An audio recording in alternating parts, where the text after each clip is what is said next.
Hello, this is Fred, your agronomist,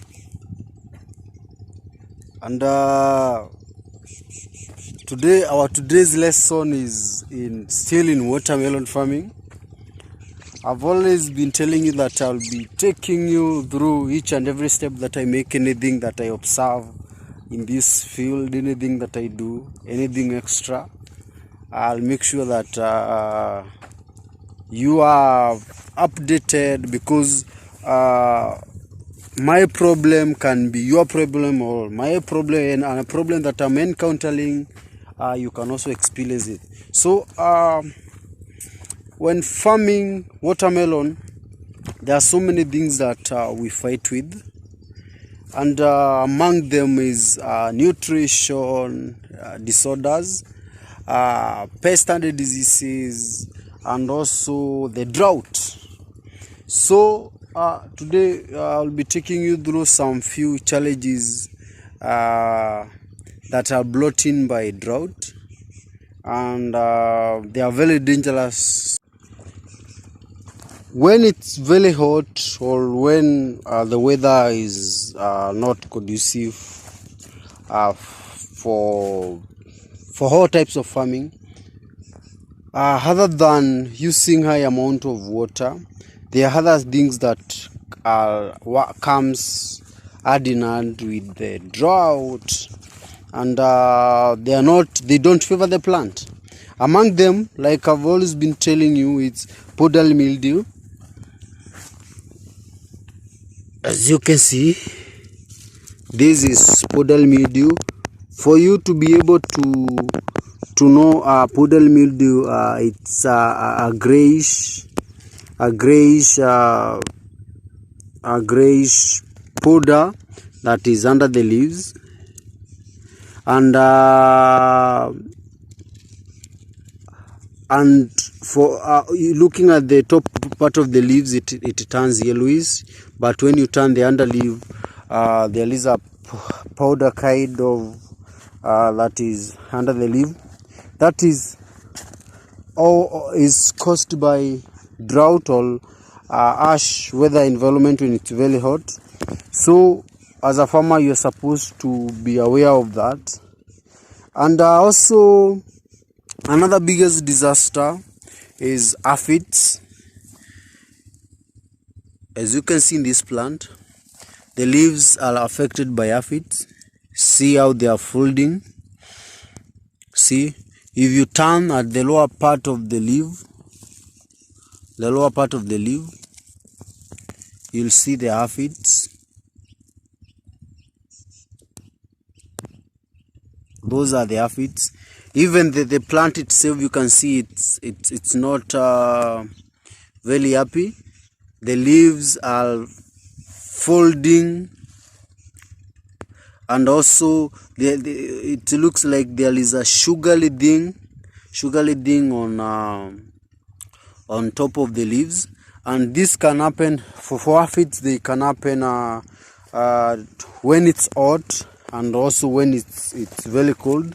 So it's a pest that affects in all seasons, but when it's very hot, they multiply faster.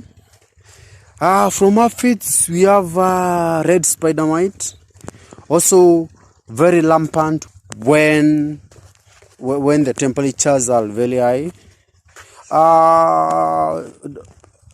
Red spider mite, like I've always been telling you in our previous trainings or in our previous videos, they are seen at the lower part of the leaves. If you want to see them, they are seen at the lower part of the leaves, and you need to be very proactive in controlling them. You don't need to see them so that you can control them. From red spider mite, we go to thrips. Also, thrips is very destructive. Mostly thrips are seen on the leaves, on the flowers. So those are some of the pests and the diseases that comes hand in hand with harsh environmental condition. But there is a disease that I wanted to take you through today. Have you seen this type of leaves? This is a disease I wanted to touch today. Mostly comes when the environment is very harsh, or when it's very hot. And the reason why the disease comes is because of the mentioned 3 pests that I've mentioned to you. One is red spider mite, another one is aphid, and the next is thrips. Because of the high population, they tend to spread this disease. And this is a viral disease. You cannot, once it attacks you, you cannot be able to control it. What we do is prevent it from attacking the watermelon. And it's very dangerous because it affects even the fruit. So what the name of the virus? The virus is called Mosaic virus. For Mosaic virus, if you want to fight it, or you want to control Mosaic virus, you have to be very keen on pest you control. If you are unable to control the pest, the mites, you are unable to control the aphids, like the ones I showed you. You are unable to control the thrips. This disease will not run away from you. So you have to be very proactive to make sure you control this, because at the end of it, the disease will destroy your farm. The disease will destroy all your crops, and you end up like in this point here. As you can see, there are many aphids here. That's why it's the disease is very visible. The disease can easily be seen here. And for you to avoid this, again, control pests like mites, control thrips, and control aphids.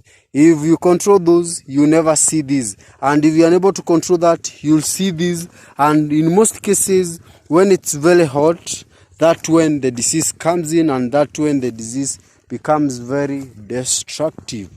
So that's the head of our session today. I hope you have learned something. You can leave a comment on the comment box. You can like, you can share. And if you have not subscribed to this channel, subscribe so that we can continue learning together. Bye.